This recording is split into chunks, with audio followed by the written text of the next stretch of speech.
సుమన్ టీవీలో మీ business promotions కోసం ఈ కింది నెంబర్ను సంప్రదించగలరు.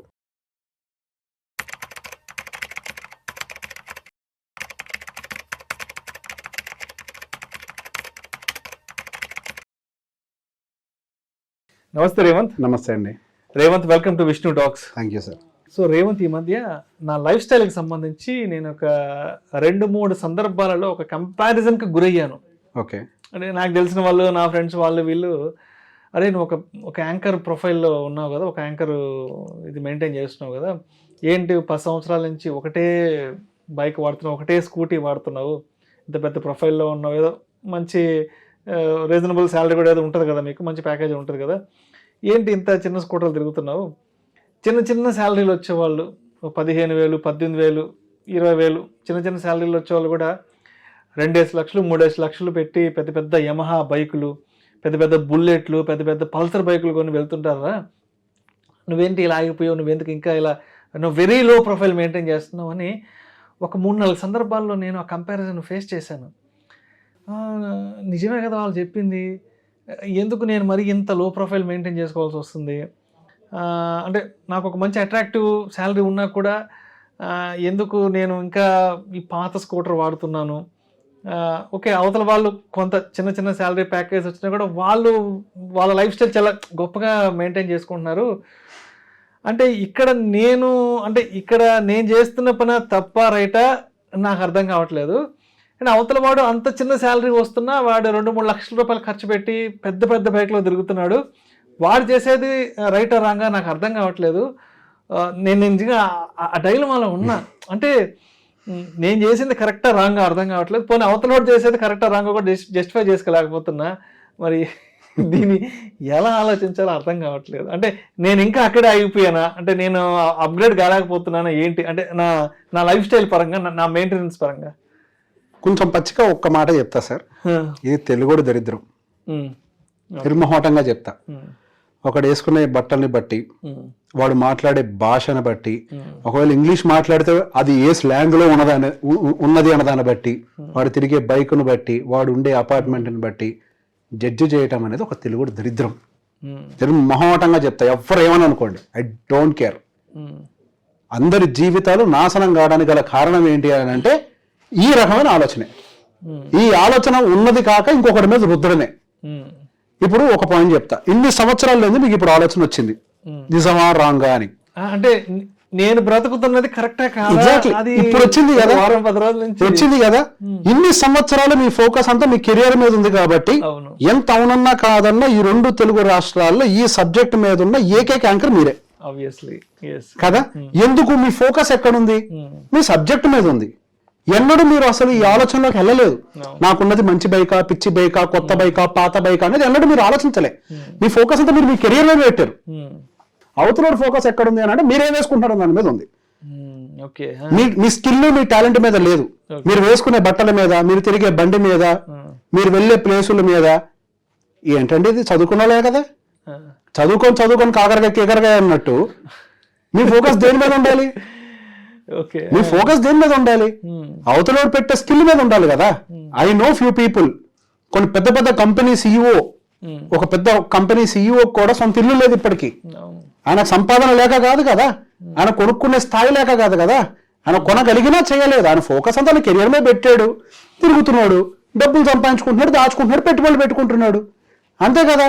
నేను అందరికి ఒకటే చెప్తా, మా క్లయింట్స్కి కానీ అందరికి ఒకటే మాట చెప్తా. యుద్ధం చేసే సత్తా ఉంటే చాలు, యుద్ధం ప్రకటించిన అవసరం లేదు. బండి కొనగలిగే సత్తా మీ దగ్గర ఉంది, కొన్నవసరం లేదు. ఇల్లు కొనగలిగే శక్తి మీ దగ్గర ఉంటే చాలు, కొన్నవసరం లేదు. ఎవరికో ప్రూవ్ చేయడానికి, ఎవరికో చూపించుకోవడానికి. ఇప్పుడు సింపుల్ అండి, మీరు ఆ బండి మీద వెళ్తేనే మీకు రెస్పెక్ట్ ఇస్తాను అన్నాడు అనుకోండి, ఆడికో బండి కొనిచ్చేసి మీ పక్క వెళ్ళిపోండి, రామ్ జీవితంలో నన్ను గెలవదు నువ్వు అని. అడిగి కావాల్సిన బండి కదా, ఇచ్చేయండి, అయిపోద్ది అక్కడితోటి. బండికి కదా రెస్పెక్ట్ ఇచ్చేది.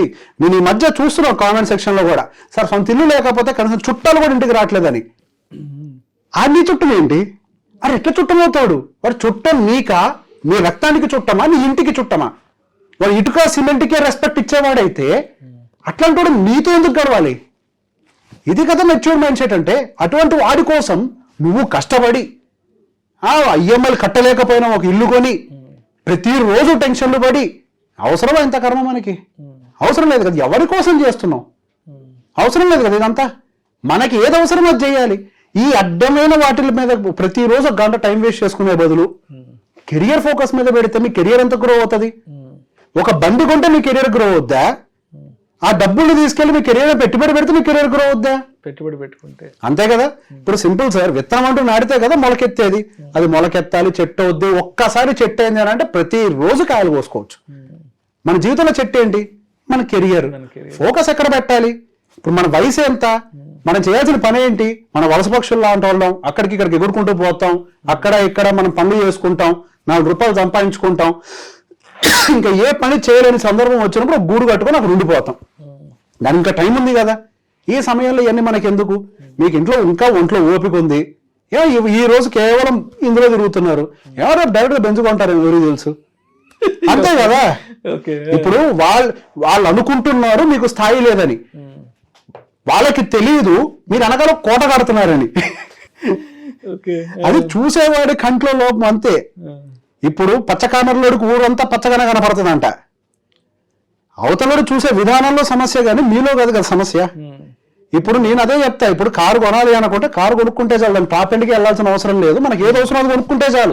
నాకేదో అవసరమో అవతలడికి ఏం చూపియాలో కాదు, నాకు ఏది అవసరమో నేను అదే కొనుక్కుంటా. నేను ఎప్పుడు కారు కొన్నా ఒక మోడల్లో బేస్ వేరియంట్ కొనుక్కుంటా, నాకు కావాల్సిన సేఫ్టీ అంతే చాలు నాకు. దానికి ఎన్క్యాప్ రేటింగ్లు ఉన్నాయా లేదా, మినిమం ఫోన్ ఎత్తడానికి బ్లూటూత్ ఉందా లేదా, చాలు నాకు. స్క్రీన్లు, డిస్ప్లే ఇవన్నీ వద్దు, నాకు ఇది చాలు. కొనుక్కునే స్తోమతలే కదా. ఏముందంటే ఇంక మహా అయితే 2000 ఈఎంఐ పెరుగుద్ది అంతేగా, కట్టుకోలేక కాదు కదా. సింపుల్ అంతే. ఇదంతా చూపించుకోవాల్సిన అవసరం లేదు. మనకు అవసరం అయితే మనం కొనుక్కోవాలి, అవసరం లేని పని మనం చేయని అవసరం లేదు. అన్నెసరీగా ఈ చుట్టుపక్కల ఈ మధ్య తయారవుతుంది, మనకు ఆలోచన ఉండదు. పీర్ కంపారిజన్ యాక్చువల్గా మనకు ఉండదు ఆలోచన. ఎవడో వచ్చేస్తాడు విత్తనం, వాడి పొలాల్లో వాడు విత్తనం వేసుకుంటే వాడి జీవితం బాగుంటది. పక్కన వాడి పొలాల్లో విత్తనాలు ఎందుకండి? అంతే కదా. ఇప్పుడు వాడికి తెలియదు, అవతలడికి తెలియదా కొనాలో కొనకూడదు? ఎందుకని ఇటువంటి సలహాలన్నీ మనం చేసుకుంటే వాళ్ళ జీవితం ఏంటో మీకు తెలియదు, వాళ్ళకి ఏం చేస్తున్నారో మీకు తెలియదు. అన్నెసరీ ఐడియాలు ఇచ్చి వాళ్ళ మైండ్ లో వేసి వాళ్ళ ప్లాన్ మొత్తం మనం ఎందుకు డిస్టర్బ్ చేయాలి? సో బేసిక్ ఈ వీడియో ఎవరికి అంటే అట్లాంటి ఐడియాలు ఇచ్చేవాడికి. సో మొత్తానికి నేను స్కూటర్ లో తిరుగుతున్నందుకు నేనే ఫీల్ అవ్వాలి? అవసరమే లేదు. ఎందుకు ఫీల్ అవ్వాలి సార్? ఎందుకు ఫీల్ అవ్వాలి? మా ఇంటి చుట్టుపక్కల 2 కిలోమీటర్ రేడియస్ లో సైకిల్ మీద తిరుగుతా, సైకిల్ మీద తిరుగుతా నేను. తప్ప సైకిల్ మీద తిరుగుతున్నానంటే నాకు చేతగానే ఉన్నా, నేను సంపాదించట్లేదనే. సో మొత్తానికి మన లైఫ్ అనేది మన చేతుల్లో ఉండాలి, వేరే వాడి చేతుల్లో ఉండకూడదు. ఒకరు నిర్ణయించకూడదు మనం. Exact. Thank you so much. Most welcome sir.